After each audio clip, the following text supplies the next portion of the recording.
할렐루야. 아름다운 찬양으로 주님 영광 받으신 줄 믿습니다. 5월의 기쁨과 생명이 넘치는 한 주간 주께서 인도하셨습니다. 오늘 거룩한 성일에 예배할 때 하나님의 은혜와 평안이 충만하시고, 또 예배의 기쁨, 하나님의 현존 앞에서 영과 진리로 예배드림으로 예배를 통한 복이 충만하시기 바랍니다. 오늘은 어버이 주일을 맞이해서 부모님께 대한 하나님의 사랑과 또 부모님의 은혜를 깨닫고, 또 다시 한번 내 부모를 공경하라 하는 그 계명을 마음에 새기게 됩니다. 오늘의 사회는 충돌의 시대라고 하기도 합니다. 인간 전반에서 충돌이 계속되고 있습니다. 세대와 세대 간의 충돌이 있어서 세대 간의 갈등과 여러 가지 불화가 많이 생깁니다. 가정 안에서 충돌이 많아서 부부 간의 충돌과 부모와 자녀 간의 충돌이 계속되고 있습니다. 인종과 인종 간의 충돌이 계속되어서 많은 문제들이, 테러도 있고 어려움이 생깁니다. 국가와 국가 간의 충돌, 영토 문제, 경제적 문제로 인한 충돌이 있습니다. 그리고 종교와 종교 간의 충돌도 있어서 화해보다는 갈등들이 심화되고 있습니다. 그런데 이 많은 충돌, 부딪히는 이 충돌의 심각한 문제는 결국 인간 상황과 하나님 계명과의 충돌이라고 하겠습니다. 세대와의 충돌, 가정의 부모, 자녀 충돌, 인종, 국가 간의 충돌, 이런 것들은 문화현상, 세계현상으로 일어나서 극복될 수 있는데, 그보다 더 문제는 우리가 살아가는 인간 상황과 하나님의 말씀과의 충돌인 것입니다. 인간적 상황이 하나님의 말씀, 하나님의 계명을 밀어내고 인간의 삶을 지배해가고 있습니다. 이러한 충돌에서 제5계명의 자리가 점점 흔들리고 있습니다. 오늘의 인간적 상황은 제5계명을 인간의 삶의 자리에서 아예 밀어내버리고 있는 것입니다.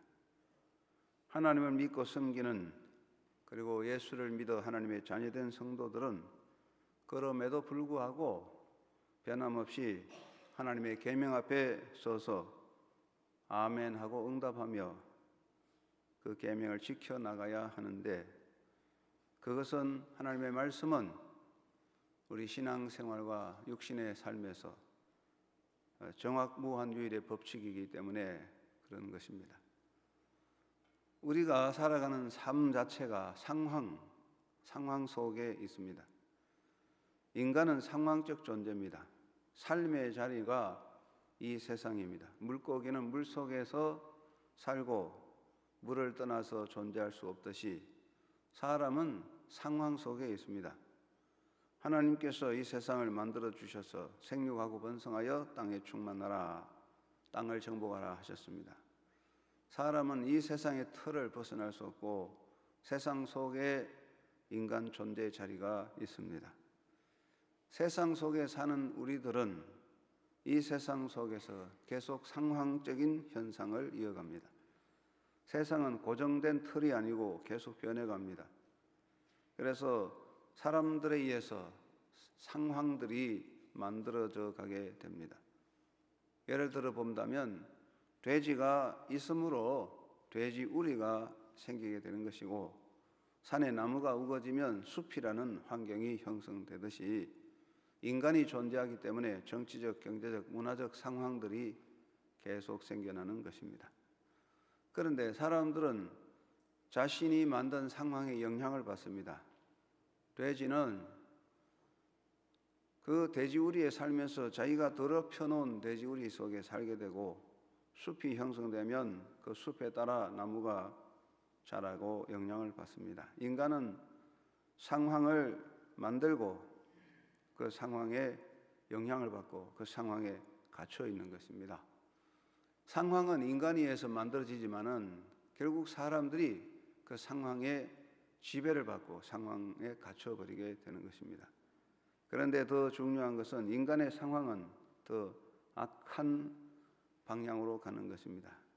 인간의 상황은 스스로 정화되거나 스스로 개선되지 않습니다. 자꾸만 악화됩니다. 돼지우리는 날이 갈수록 깨끗해지지 않고 자꾸 더러워져서 결국은 돼지들이 더럽혀진 그 돼지우리 속에서 생존의 위험을 당하고 질병에 걸리게 되는 것입니다.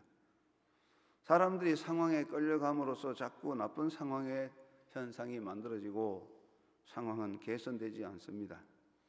인간 사회는 인간의 문화와 기술 발전을 이루어가지만 문화가 발전하고 기술이 발전해도 인간 상황은 낙원, 유토피아로 가는 것이 아니고 더 큰 위기를 만들어가고 있다는 것입니다. 인간은 상황 속에 살면서 상황에 갇혀버리고 있다. 이것이 우리의 문제라고 하겠는데, 그러면 인간 상황의 방향, 이 상황이 어느 쪽으로 가느냐는 것인데요. 우리가 일반적으로 볼 때 인간 상황이 이제 모든 인간 행동을 평가하는 잣대가 되고 있습니다. 인간의 행위를 평가하는 잣대는 과거에는 전통적 가치나 사회적 규범에 따라 평가를 했습니다. 그러나 요즘은 사회적 규범이나 전통적 가치는 별로 의미가 없습니다. 현대사회에서 모든 인간 행동을 평가하는 가장 강력한 잣대는 상황입니다. 상황. 사람들은 말합니다. 시대가 그러니까, 상황이 그러니까 뭐 어쩔 수 없지라고 자기들의 행위를 상황에 따라 평가하게 되는 것입니다. 미국의 흔한 농담에 이런 말이 있습니다. 2 더하기 2 답이 무엇입니까?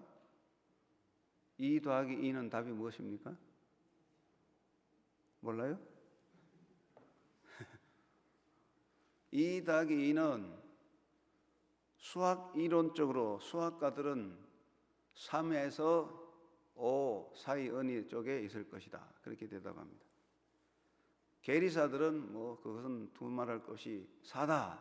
그렇게 말합니다.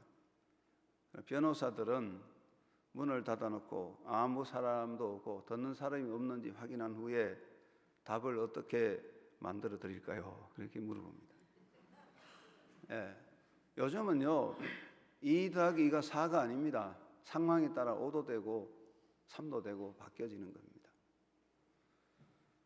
무조건 2 더하기 2는 4다 그렇게 말한 사람은 좀 시대에 뒤떨어진다는 것입니다. 상황이 평가를 하는 것입니다. 그리고 사람들은 그 상황에 맞추어 가게 되는 것입니다. 사람들은 상황을 만들고 상황에 따라가는 것입니다. 인간은 자기 상황을 비판하면서도 상황을 따라갑니다. 젊은이가 자기 부모를 욕하면서 부모를 배우듯이 그렇습니다. 요즘은 시대 상황에 잘 맞추어 가는 것이 지성인이고 문화이 되는 것입니다.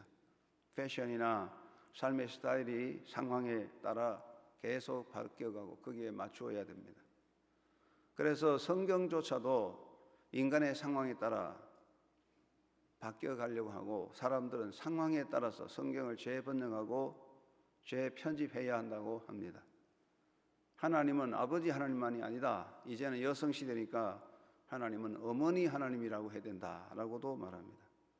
성경조차도 성경에 따라 상황을 이해하는 것이 아니라 상황에 따라 성경을 해석해야 된다. 그렇게 말할 정도로 사람들은 상황에 맞추어 가야 된다. 상황에 맞추어 가는 것이 지혜롭고 문화인이다. 그렇게 봅니다. 그런데 중요한 것은 인간 상황은 하나님을 등지고 인간 중심으로 가는 것입니다. 인간 상황은 계속 하나님을 등지는 곳으로 갑니다. 요즘 우리나라에서도 반기독교 문화가 거세게 일어나고 있습니다.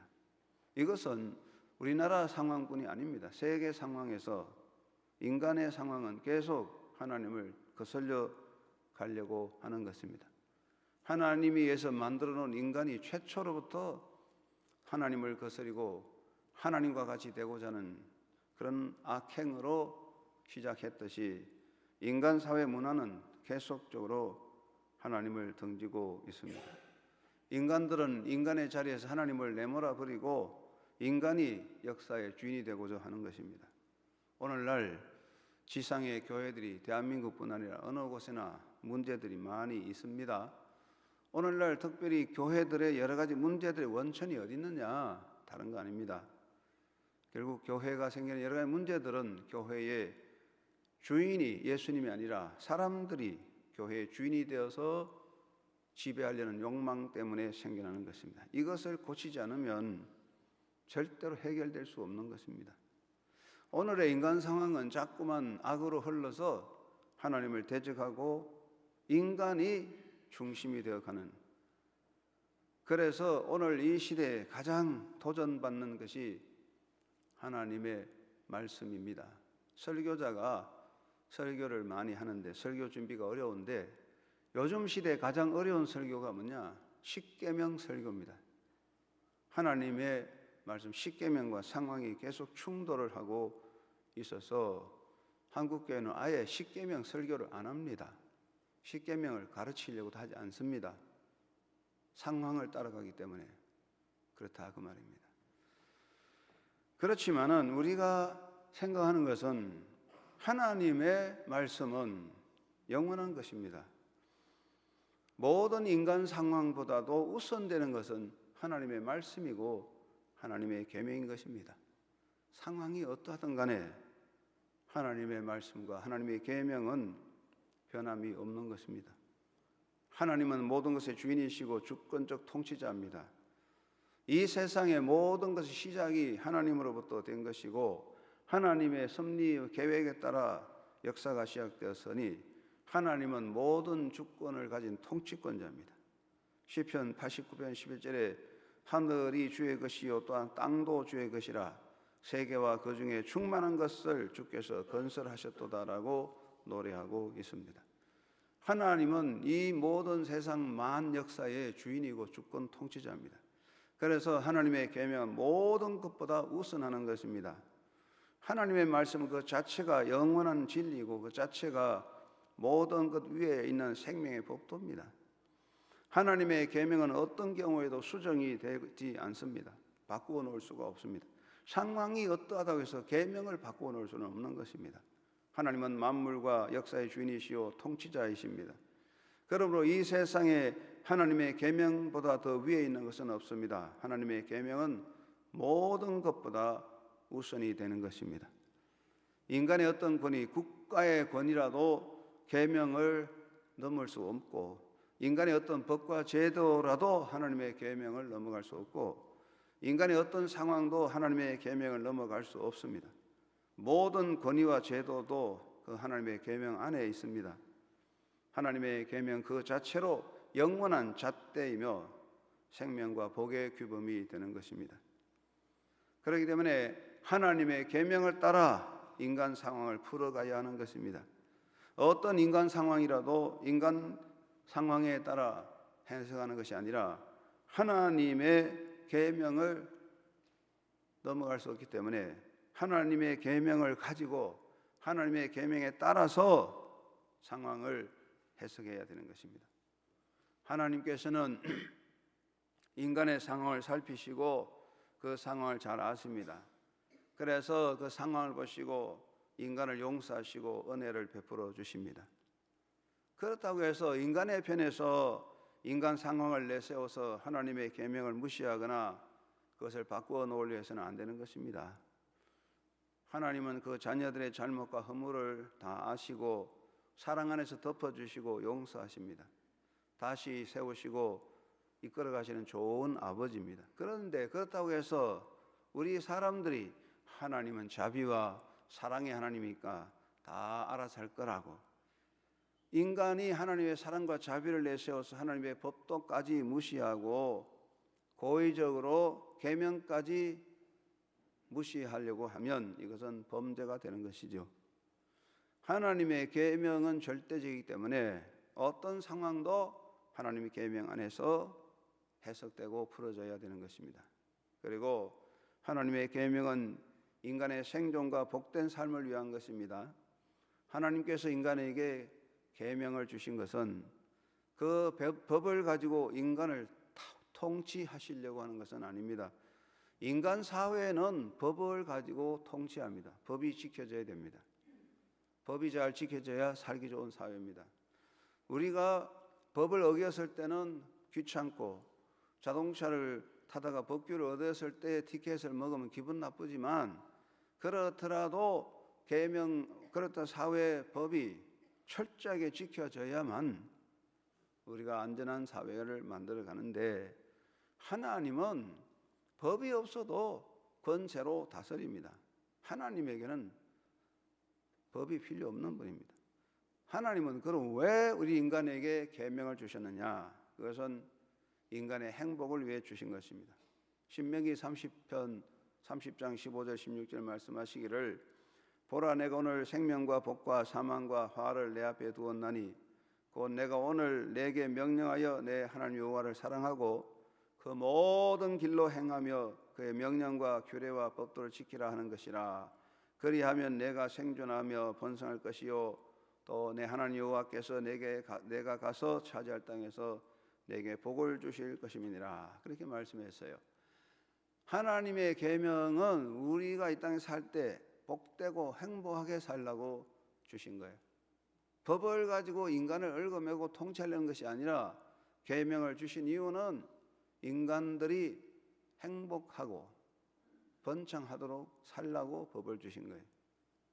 그렇기 때문에 상황을 따라가면 망하지만 계명을 따라가야 번성하고 복을 받는 것입니다. 10계명은 1계명에서 3계명은 하나님을 향한 것이고 5계명에서 10계명은 인간을 향한 것인데, 인간에 대한 계명의 제1번이 내 부모를 공경하라 이것입니다. 하나님은 왜 내 부모를 공경하라고 명하셨나? 첫째는 인간의 생존과 창조적 질서를 세우려는 것입니다. 모든 생존에는 질서가 있습니다. 뒤죽박죽 얽혀 있는 것은 생존에 어긋나는 것입니다. 포로 수용소에 가면 뒤죽박죽 얽혀 있습니다. 임시로 지은 돼지우리는 엉망진창입니다. 질서가 없고, 그래서 생존이 무너지는 것입니다. 생존은 창조적 질서를 따르는 것입니다. 잠언서 6장 6절에 개미에게 가서 그 하는 것을 보고 지혜를 얻으라. 개미에게 가서 배우라 그랬습니다. 개미의 세계에 질서가 있습니다. 닭들이 사는 닭장에도 질서가 있습니다. 짐승의 세계에도 질서가 있습니다. 인간의 생존에는 창조적 질서가 있어야 됩니다. 이 질서가 세워져야 생존의 세계가 이어가는 것입니다. 이 질서는 우선적으로 가정에서 시작되는 것입니다. 부모와 자녀 간의 질서가 있고 부부 간의 질서가 있습니다. 제5계명 내 부모를 공경하라는 것은 생존의 질서를 지키라는 것입니다. 이 질서를 세워야 삶이 되고 번성하고 인간의 역사가 이어져 가는 것입니다. 이 질서가 무너지면 인간 사회는 개판이 됩니다. 개판. 물론 개들 속에도 질서가 있겠지만 이 개판이란 말은 질서 없는 혼탁한 야만적 사회라는 것입니다. 질서 없는 가정은 개판이고, 질서 없는 교회도 개판이고, 질서 없는 국가도 개판입니다. 다른 게 없는 거예요. 두 번째는 인간 사회에 임하는 저주를 끊고 복을 이어가게 하고자 5계명을 주었습니다. 인간 사회에는 두 가지 강이 흐르는데, 첫째는 저주의 강이 있고 둘째는 축복의 강이 있습니다. 저주의 강이 흐르면 그 역사가 망하고, 축복의 강이 흐르면 그 역사가 잘 되는 것입니다. 저주의 강은 어디서 오는 것입니까? 부모의 저주에서 시작됩니다. 의인의 하소연에서 시작됩니다. 약자의 호소에서 나오는 것입니다. 부모가 물론 자식을 저주하지는 않지만은 부모의 마음속에 자녀에 대한 축복의 문이 닫히면 그게 저주입니다. 의인이 고난당하고 약자들이 고통당할 때 그 사회가 저주의 강이 흐르는 것입니다. 축복의 강은 어디서 나오는 것입니까? 부모의 입에서 나오는 것입니다. 부모가 자녀를 축복하는 것입니다. 하나님의 종들의 입에서 축복이 나옵니다. 축복은 하나님의 은혜를 비는 것입니다. 우리나라 사람들이 말을 잘못 쓰는데 찬양대에도 고치라고 해도 잘 안 고쳐요. 하나님의 축복인 그런 말은 있을 수 없는 말입니다. 축복은 복을 비는 것입니다. 하나님의 축복이 임하소서가 아니고 하나님의 복이 임하시옵소서. 정신 좀 차리고 서야 됩니다. 우리는 축복하는 것입니다. 하나님이여 우리에게 축복하여 주시옵소서. 이게 말이 안 됩니다. 하나님은 복을 주시는 분이고 사람은 축복합니다.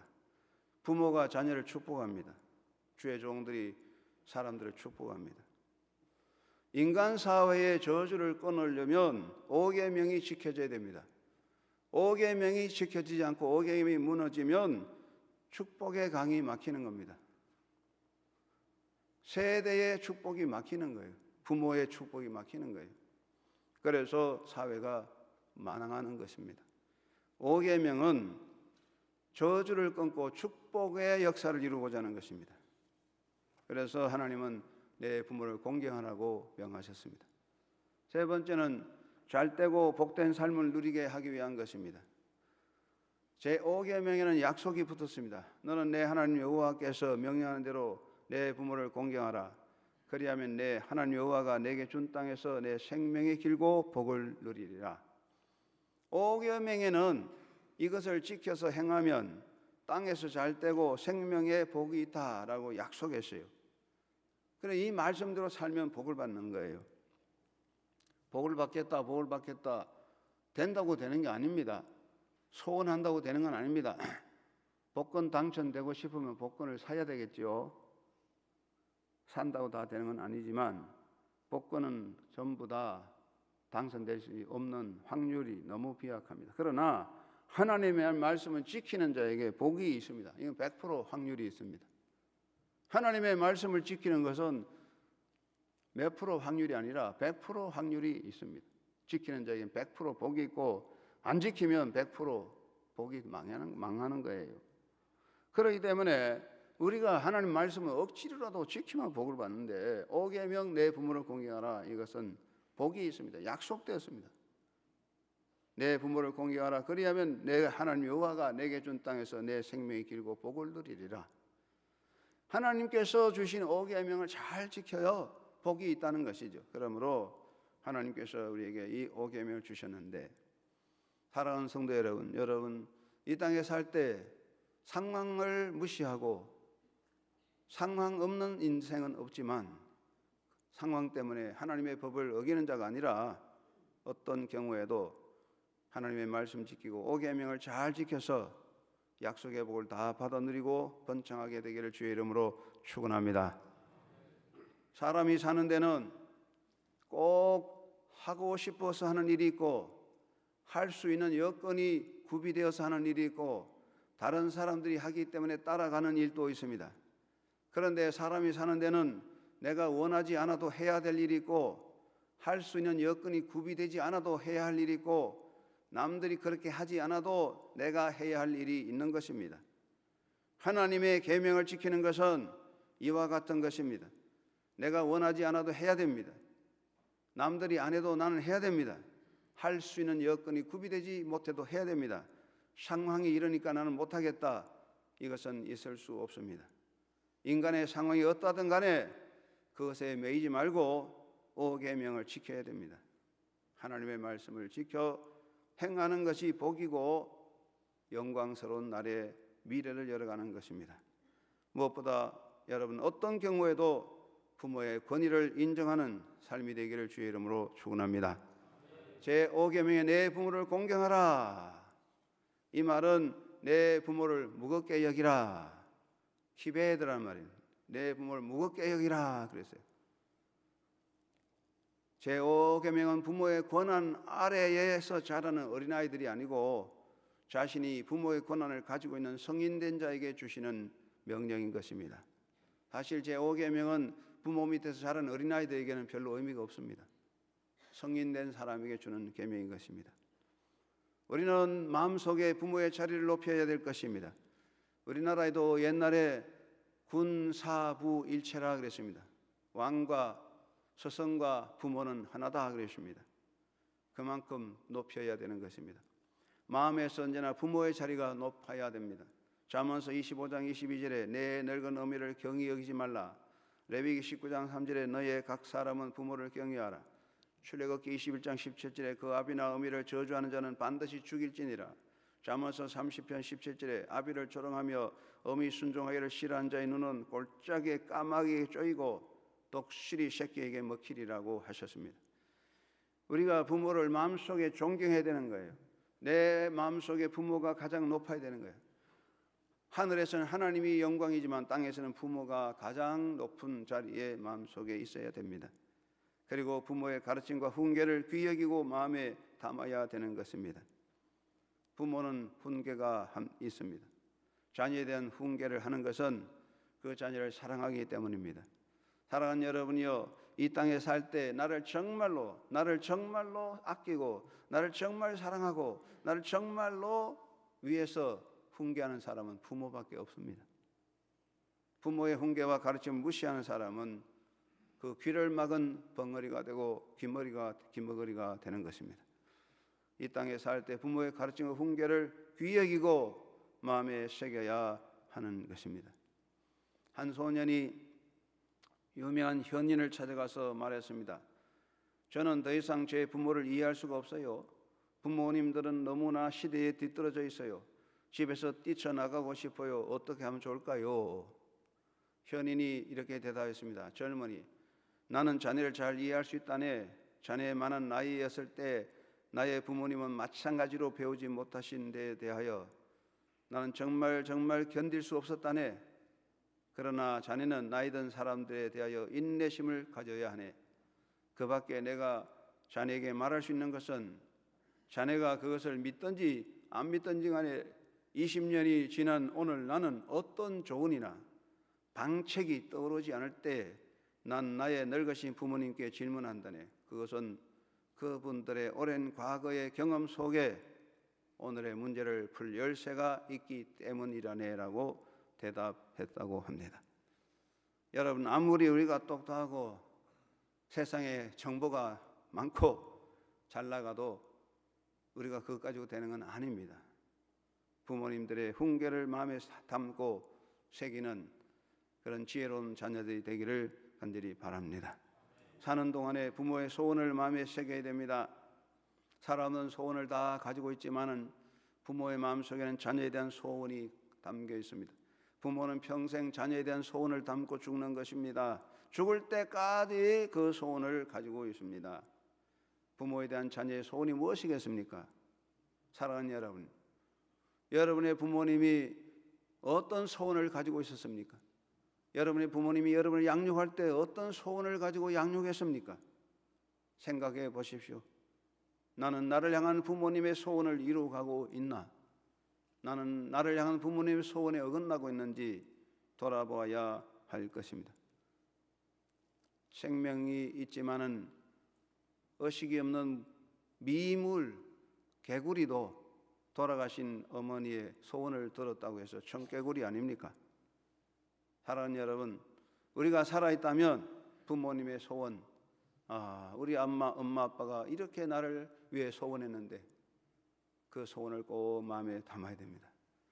여러분 마음속에 부모가 높은 자리에 앉아야 됩니다. 부모를 무겁게 여기는 자녀가 되십시오. 내 부모를 공경하라 하십니다.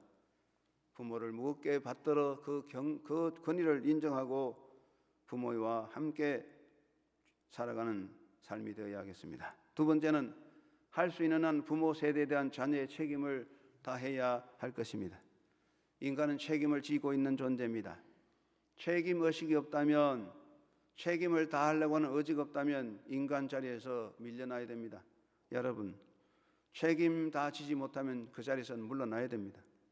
대통령으로서, 장관으로서, 가정의 가장으로서, 사회 지도자로서 책임 정신이 없으면 그만두는 게 좋습니다. 책임 없는 자만큼 나쁜 사람이 없습니다. 능력이 있고 없고 문제가 아닙니다. 책임 정신이 가장 귀한 것입니다. 자녀에게는 하나님이 주신 책임, 부모라는 짐이 있습니다. 여러분, 요즘 우리 사는데 얼마나 힘듭니까? 요즘은 참 힘듭니다. 제자리 하나 지키기 어렵습니다. 제 가정 하나 잘 꾸려가기 어렵습니다. 제 어린 자녀 잘 양육하는 거 벅찹니다. 자기 짐 지고 가기도 너무 힘듭니다. 요즘은 시대가 여러 가지 복잡해서 너무너무 어려워요. 그런데도 부모의 짐까지 지니 더 무거운 것입니다. 인간 사회적으로 보면 고령화돼서 어른들이 오래 사니 부모의 짐이 자녀에게 더 무거워지고 있습니다. 그러나 그렇다고 해서 결코 무시할 수 없는 것이 부모라는 책임의 짐인 것입니다. 어떤 이들은 부모를 잊어버리고 삽니다. 어떤 이들은 부모와 관계를 끊어버리고 삽니다. 어떤 분들은 부모와 대한 관심이 없습니다. 더 악한 자들은 부모의 재산, 돈을 다 뺏고 빈손으로 내쫓아 버립니다. 더 악한 자들은 부모를 박해합니다. 돈 없으면 왕따 당하고 돈 있으면 뺏기고 재물이 없다는 이유로 자녀들이 구박을 당하는데, 요즘 보고에 보면 서울에서 나이 든 부모들이 제일 어려움을 당하고 나이 든 부모들에게 대한 박해가 그 집의 아들로부터 있다. 아들이 부모를 박해하는 제일 원인이 된다고 하는 말이 있습니다. 폐역한 시대가 아니겠습니까? 인간 상황이 어떻게 흐르든 간에 계명은 바꿔지지 않습니다. 하나님, 세상이 이러니까 5계명 뺍시다, 그렇게 할 수 있습니까? 하나님, 세상이 이렇게 하니까 5계명 빼버리고 사는 게 어떻습니까? 안 됩니다. 하나님의 명령인 것입니다. 잠언 29장 26절에 아비를 구박하고 어미를 쫓아내는 자는 부끄러움을 끼치는 능욕을 부르는 자라고 그랬습니다. 부모에 대한 책임을 다하도록 노력하면 하나님께서 잘하게 해주시는 겁니다. 여러분, 할 수 없다면 못합니다. 그러나 할 수 있다고 하면 할 길이 열립니다. 하겠습니다 하면 하게 됩니다. 못하겠습니다 하면 못합니다. 작은 것 하나 하십시오. 때를 따라 정한 날짜에 용돈을 꼭꼭 챙겨드리시기 바랍니다. 액수가 중요하지 않습니다. 기분 내키는 대로 하지 마시고 날짜를 정해서 꼭꼭 작든 많든 용돈을 꼭꼭 챙겨드리시기 바랍니다. 부모의 건강을 좀 돌보아 주시기 바랍니다. 부모는 슈퍼맨이 아닙니다. 부모는 나약한 질거린 것입니다. 깨집니다. 상처 입습니다.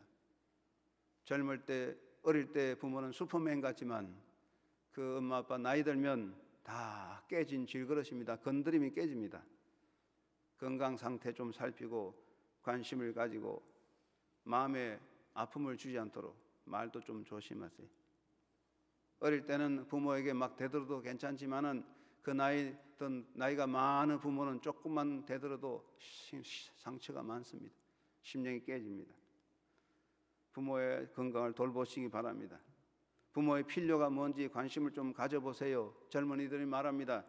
아이고, 뭐 노인이 뭐 하려고 그래? 자식들이 입에 붙어서 노인이 뭐 필요해? 뭐 이런 소리 잘합니다. 필요 없습니까? 필요한 게 많습니다. 부모의 필요를 깨닫고 무엇이 필요한지 관심을 가지고 도움이 되는 자녀가 되어야 할 것입니다. 우리나라에도 요즘은 종이백을 많이 쓰지만은 미국에 가면 이제 우리가 물건을 사면 쇼핑백을 보면 종이 쇼핑백이 밑바닥이 네모로 된 종이백을 써요. 이 밑바닥이 네모로 되어 접어지는데 아주 편하거든요. 이 종이백이 발명된 지 100년이 지났습니다. 이것은 바로 백의 혁명이랄 만큼 큰 발명인데 1887년 필라델피아에 사는 찰스 스텔웰이라는 청년이 만들었는데, 이 소년이 이 종이백을 만든 것은 돈 벌려고 한 것이 아니라 어머니를 도와드리려고 하다가 만든 거예요. 부모에 대한 자녀의 책임과 관심, 이것이 복받는 것입니다. 여러분, 우리에게 주은 책임은 자녀의 책임 벗어날 수 없는데 할 수 있는 한 책임을 다하는 좋은 자녀, 하나님의 복받게 되기를 주의 이름으로 축원합니다. 세 번째는 부모의 기쁨이 되는 자녀가 되시기 바랍니다. 잠언 23장 25절에 내 부모를 즐겁게 하며 너 낳은 자를 어미를 기쁘게 하라. 여러분, 부모가 뭘 기뻐하는지 생각해 보았습니까? 항상 제 자식, 제 새끼가 뭘 좋아하나, 제 새끼가 뭐 기뻐하냐 그것만 챙기고 자기들이 뭘 좋아하나 그것만 챙기는 그런 사람은 어리석고 멍청한 사람들입니다. 꽤 많은 게 아니에요. 왜냐? 하나님이 살피고 있습니다. 부모의 기쁨이 뭔지를 살펴보십시오. 부모가 뭘 기뻐하는지 생각해 보시기 바랍니다. 부모들은요, 자기 자신 때문에 자녀들이 고통받고 힘들고 상처받는 거 원하지 않습니다. 부모들은요, 자녀들이 상처받고 넘어지는 것을 보고 기뻐하지 않습니다. 그래서 뭐 효도한답시고 어머니 날이랍시고 뭐 빚내 가지고 뭐 옷을 해드리고 그런 짓 하지 마세요. 그건 효도가 아닙니다. 옛날에 과거의 효행은 나이 많은 노부모를 위해서 젊은이들이 희생했습니다. 부모를 위해서 부부관계 정도 끊어지고 어린 자녀들도 정을 주지 못하고 자녀들을 바로 양육하지도 못했고 부모들 때문에 자기 성취를 포기했습니다. 이것은 옳지 않습니다. 이런 효도는 옳지 않습니다. 나이 많은 부모 때문에 젊은 자녀의 삶이 다치거나 포기돼서는 안 되는 것입니다. 주 안에서 부모를 기쁘게 하는 것입니다. 무엇보다 믿음의 삶을 잘 지켜야 됩니다. 이것저것 하기 전에 믿음조차도 똑바로 좀 지켜보십시오. 믿음의 가정이라면, 예수 안 믿는 사람이면 몰라도 기독교 가정이라면 이것저것 하기 전에 믿음 생활 못하면 불효가 되는 겁니다. 이것도 저것도 못하고 믿음조차 안 하면 그건 폐역이겠지만은 우리가 무엇보다 믿음조차라도 똑바로 지켜야 돼요. 믿음을 가지고 가정을 지키고 믿음으로 양육하는, 자녀를 양육하는 그런 삶이 효도의 기본이 되는 것입니다. 그리고 부모를 기쁘게 하는 자가 되시기 바랍니다. 여러분, 부모는요, 자식들의 짐이 되기 원하지 않습니다. 내가 자식의 짐이 되고 있다 하면 기뻐하지 않습니다. 부모의 기쁨은 무엇입니까? 단순한 것입니다. 감사합니다, 존경합니다 하는 말 한마디로 얼마든지 부모를 기쁘게 할 수가 있습니다. 하루에 한 번 전화 한 통화도 얼마나 부모를 기쁘게 할 수 있습니다. 화목한 가정을 꾸려가고 평화로운 웃음을 보여주는 것이 부모를 기쁘게 하는 것입니다. 엄마 아빠 만나면 맨날 인상 쓰고 화내고 근심 걱정 다 털어내고 그런 거 정말 효도가 못 됩니다.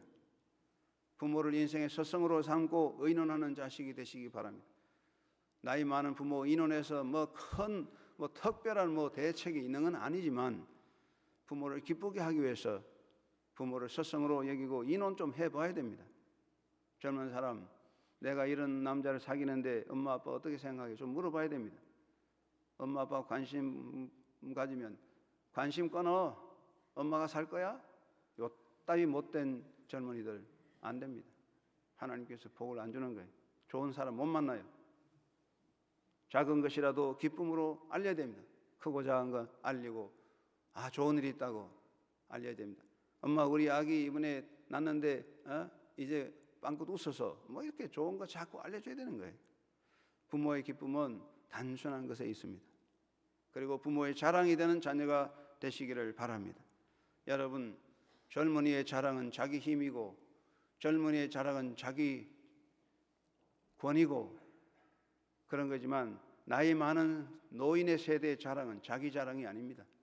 노인 세대는 자기 자랑이 아니고 자식 자랑의 세대입니다. 노인들이요, 자식 자랑할 게 없으면 기가 폭 죽어요. 어디 가서 자식 자랑 못하면 할 말이 없는 거예요. 자식 자랑이 노인의 자랑이거든요. 그러면 자식들이 대단한 명성과 권세를 가지고 세상에 큰 인물 되는 것만이 아닙니다. 부모의 자랑은 자녀들이 하나님 앞에 똑바로 사는 것, 세상에서 떳떳한 사람이 되는 것, 제 몫을 다하는 사람 되는 것, 가정을 잘 꾸리고 어린아이를 잘 양육하고 건실하게 사는 것 자체가 부모의 자랑이 되는 것입니다. 여러분은 부모의 자랑이 되는지 생각해 봐야 합니다. 우리 모두가 하나님의 뜻 안에 있습니다. 내 부모를 공경하라. 이 법은 영원한 진리의 법도인 것입니다. 내가 살고 가정이 살고 인류가 사는 것입니다. 상황에 따라가서는 안 됩니다. 이 법도를 지켜 제5계명 속에서 하나님의 약속의 복이 여러분과 여러분 삶 속에 자손되도록 넘쳐나기를 주의 이름으로 축원합니다. 하나님 아버지 감사합니다. 내 부모를 공경하라는 하나님의 법도를 마음에 담고 우리가 이 법도를 지켜서 하나님의 영광과 주의 은혜를 입고 후대의 복, 자손의 복이 넘치게 하여 주시옵소서. 예수님의 이름으로 기도드리옵나이다. 아멘.